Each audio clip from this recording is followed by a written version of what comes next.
So, now I am going to talk about element number 5, right.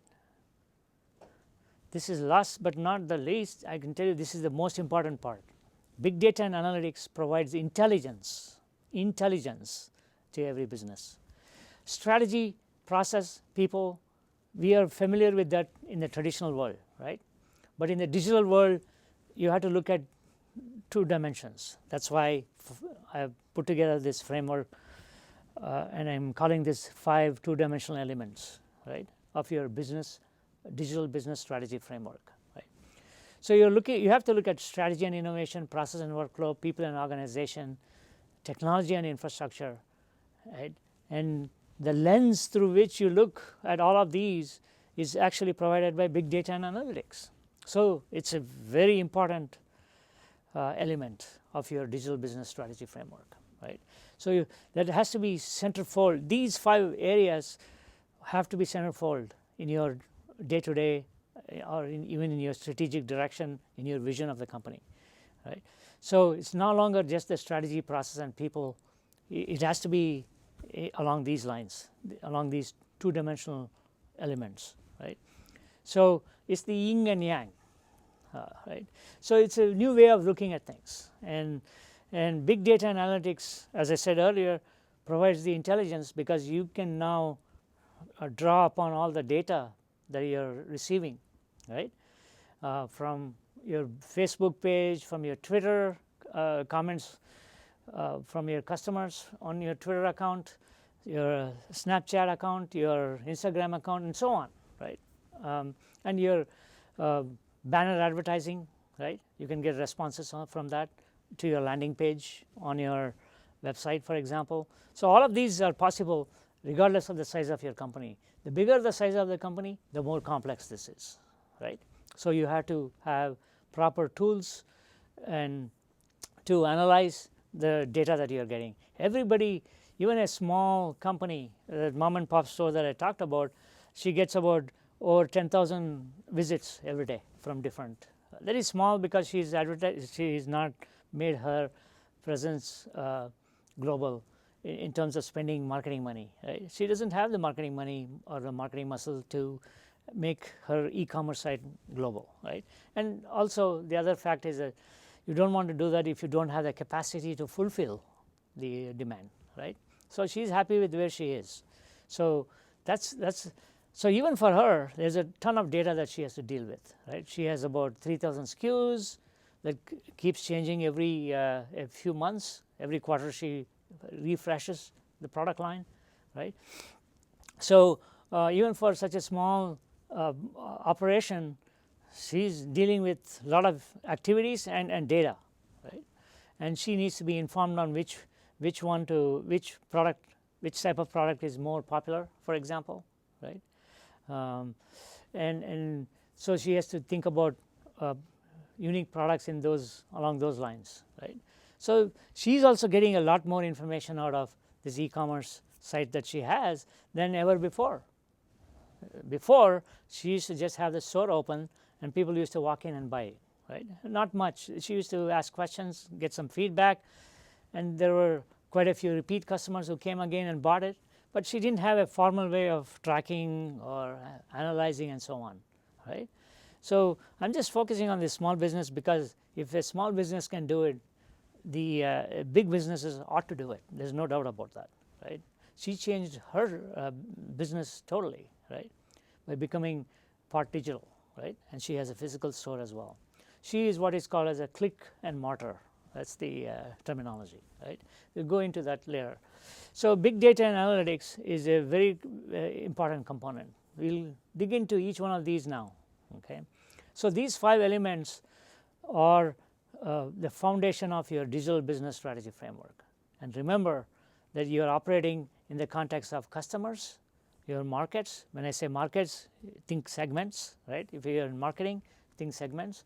You can now reach a segment of one, or you can reach a segment of few, or a segment of many, right. Competitors also are competing in the same markets, right, for the same customers in many cases. Okay. So, that is the context. So, these 5 2-dimensional elements are in the context of customers, markets and competitors. is going to give you a very strong thought foundation to build your digital business strategy framework. This can be applied to existing companies, even if you are a traditional company. This can be applied to obviously new companies as well, right? The digital natives can leverage this sort of approach, and they may already be leveraging this sort of approach, right? And also for business, governments, society, and so on. So all the sort of the entities who are interested in applying this framework can take this and then incorporate it into their business strategy.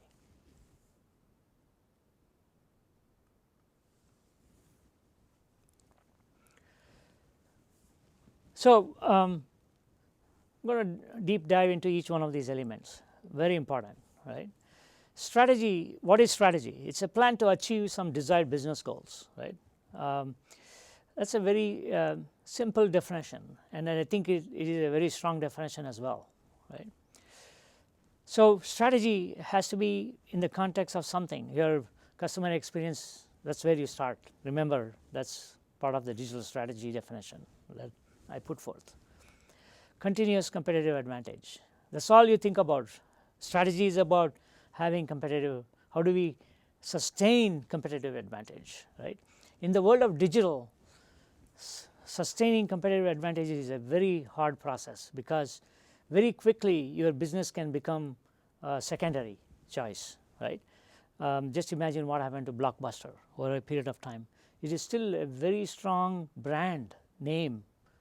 A lot of people recognize Blockbuster. They know Blockbuster. Even the millennials know Blockbuster. But they could not take advantage of digital technologies and the disruption that happened around the renting industry, right? Basically, they did DVD rentals, right? So the whole business changed, right? So the business changed because customer experience changed. The elements that drove the sustainable competitive advantage for Blockbuster was no longer the same elements. It changed too, right? And then strategy is also about dynamic planning, right? It's no longer let's wait until the beginning of the year, let's have an annual strategic plan. That used to be the case 10 years 10 years from now, right? 10 years afterwards or 10 years before, sorry, 10 years before. So 10 years from now is something that every strategist wants to plan as well, right? But the problem is that it's very difficult to see into the future, because we are operating in a real-time business mode, right?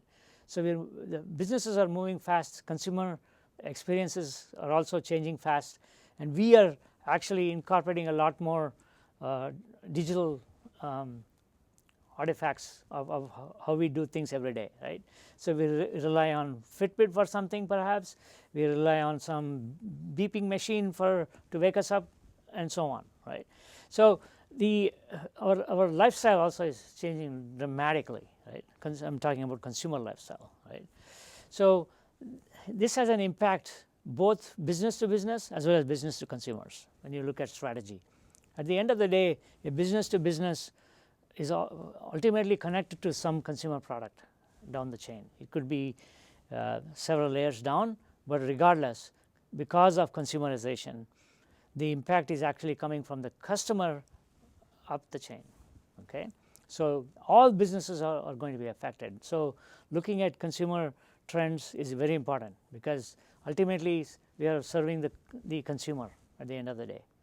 Every business is serving a consumer, either directly, like business to consumer companies like Walmart and so on, and business to business companies like Procter & Gamble. They also need to maintain and connect with consumers, right, in order to draw upon user experiences of their product, right?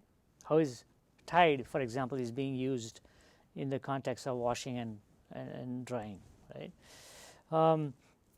So strategy is really blending these three areas: customer experience, looking at the new elements of competitive advantage, and then dynamic planning.